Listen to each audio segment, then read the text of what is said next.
All right, today we are diving into a really profound story about human connection, and it comes from a place you might not expect, a therapist's office.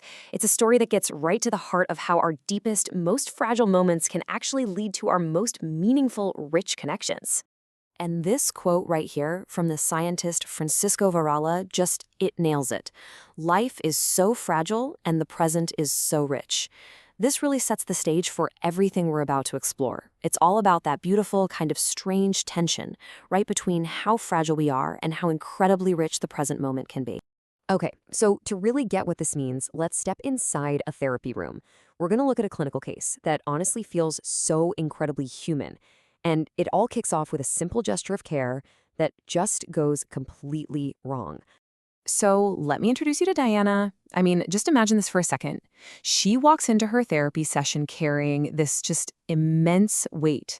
She's got a new cancer diagnosis. Her marriage is really strained. She just feels totally isolated, full of sadness and despair. It's a lot. So as she comes in, her therapist does what seems like a totally natural thing. He offers her a hug. In their culture in Chile, this is completely normal. It's a supportive gesture. And his intention, it's super simple. He just wants to offer a little bit of strength, help her feel seen and revitalized as she's going through all this. But that's not what she feels at all. For Diana, the experience of that hug is completely different. It feels rigid, distant. Instead of comfort, it just makes her feel blocked, almost paralyzed. She can't even hug him back. So this simple gesture of care, it has completely, totally backfired. And this one really uncomfortable moment, it just opens up this much, much deeper question. What is really going on here, right? How can something that's meant to be so supportive end up feeling like a threat? Well, that's the mystery we're going to start to unpack right now. Okay, so to figure out what went wrong with that hug, we actually have to look beyond Diana.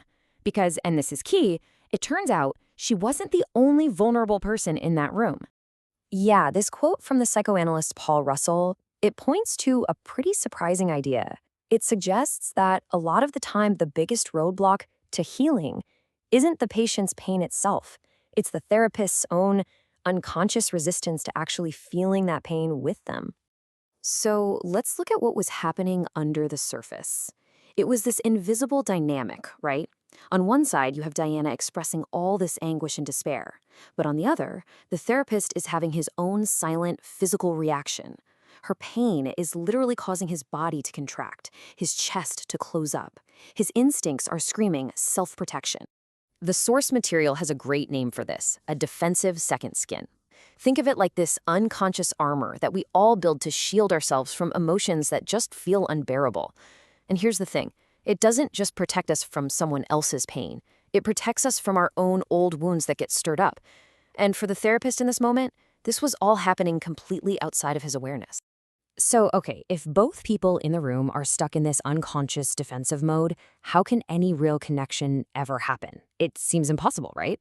Well, to find a way through, the source material turns to a really different perspective, pulling in some powerful insights from Buddhist thought. And at the heart of it is this concept called brilliant sanity. It's this beautiful idea that underneath all our layers of pain and confusion and all those defensive walls, there's a fundamental innate health, a natural goodness and clarity that we can always, always tap into. Now, this ties directly into the Buddhist idea of anatta, or no self. And the concept is actually pretty straightforward. A lot of our suffering comes from desperately trying to protect this solid, fixed idea of me. That defensive second skin we were just talking about, that's our attempt to protect a separate self that, in reality, isn't separate at all. It's always changing and deeply connected to everyone else. Okay, so how in the world do you access this brilliant sanity? Well, it's not about forcing it. It's about cultivating 3 core qualities in our experience. First, openness. Just being open to what's actually happening. Second, clarity. Seeing it for what it is, without all the stories. And third, compassion, for ourselves and for others. All right, so let's bring these big, kind of abstract ideas back down to earth. Let's go back to that therapy room, back to Diana, and back to that very, very uncomfortable hug. And this is the turning point. Instead of getting defensive about his good intentions, the therapist does something pretty radical. He shares his own vulnerability. He actually tells Diana about his discomfort, about feeling his chest tighten, about his body's defensive reaction to her pain. He completely owns his part in that failed hug. And Diana's own words just show how powerful that was. She said later, "I saw him as a human being for the first time, not just the doctor, an entity." Wow.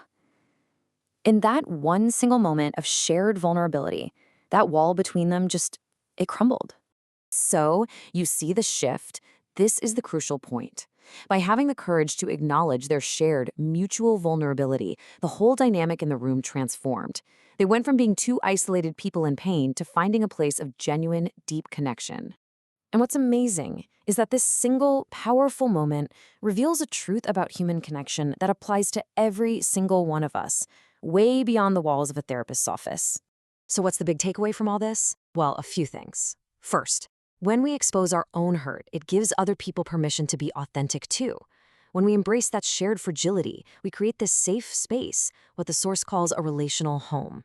And it's only when we finally let go of defending our egos that true compassion, true intimacy can really show up. And all of this really leaves us with a final, pretty powerful question to think about.